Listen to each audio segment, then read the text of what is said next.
Good morning. Today is the 26th day of Av on the Jewish calendar, and this week we're going to read, on this coming Shabbos, God willing, we're going to read the Torah portion of Shoftim. Shoftim means, in biblical Hebrew and modern Hebrew, it means judges. A shofet is a judge. And the Torah, Moshe instructs the Jews in the beginning of this week's Torah portion. He's giving them guidance for the way forward as they're within just a few weeks of crossing over into the Promised Land, into Israel, and setting up societies in the way we know them, outside of the desert, which was really an outlier. They were totally protected by God, and it wasn't that they weren't structured as a society as such as we know within the world and reality as we know it. And he says you have to create a judicial system, an enforcement system, a judgment system. And it says, Shoftim, set yourselves up judges. And the Torah goes on in a few sentences to be able to describe that judges have to pursue righteousness. And the idea is, as we all know, we think about justice being blind, which means objective. Now, whether it's in this week's Torah portion or in different parts of the Talmud, where there's guidance to judges, for those of us who aren't judges per se, it's interesting ideas conceptually, but it's nothing we could take home and work on because we're not judges, one would think. On the other hand, in Torah thinking, we're all judges. At some level, we're all making judgments. And we're all looking at situations where, whether or not with black robes and a gavel, we're all making judgments. And the question is, how do we approach those judgments? And here, a very important lesson for us is that if we want to be honest about our judgments, we have to look at whether or not we have some type of an emotional investment or motive that guides our judgments. Because judgments, if we're trying to assess a situation and see it for what it is, we really want to try and be as impartial and objective as possible and keep emotions out of it. So if you think about, if there are two litigants before a judge, and the question for the judge is to assess who owes what to whom. That's what a court should be.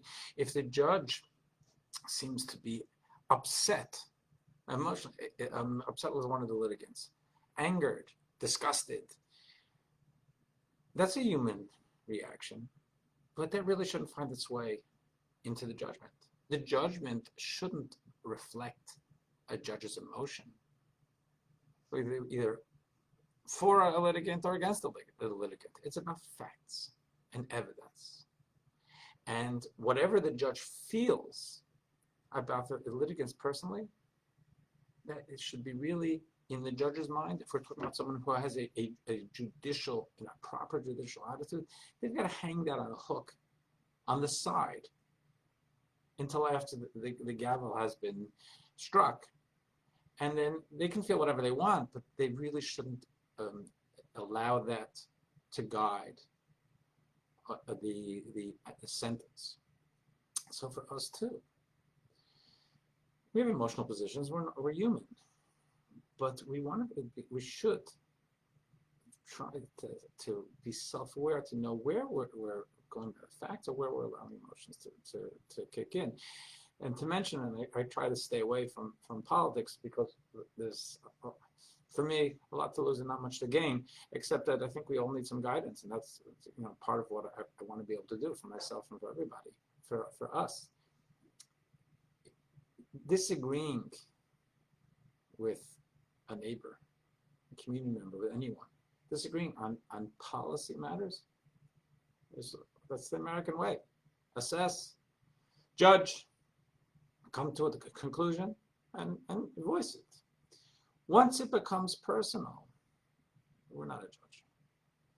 Then we're an advocate. Then we're getting into a different realm. And that's probably not a realm that's always healthy to get into. We don't want to make this personal. We don't want to see someone who disagrees with us as being evil or whatever. I don't want to even say how we can see each other as somehow an enemy. We can disagree. And we can disagree without, as the saying goes, being disagreeable. In the Talmud, we have Shammai and Hillel, two of the greats of the first century, end of the first century before the Common Era and into the first century. They disagreed at their academies, their positions, their followers. They disagreed on a lot in the facts, in the principle, in interpretation, but it didn't get personal. They intermarried. They saw each other as respectable people with whom they disagreed. And just for the world out there, as it's been recently, and as it seems to me as it is now, I think we could use some of that, of this week's Torah portion, and say, we all need to be judges, and to see ourselves as judges. And when we're looking at issues of policy, we should judge, we should assess, and we have absolutely a right and maybe even a responsibility to voice our opinion. But just like a judge, should not take it personal. It doesn't work for us all either. For the sake of our society, for the sake of our communities, for the sake of our friendships, I think we want to keep it on a judgment kind of conceptual level and not make things personal. It'll be healthier for all of us. Have a great day.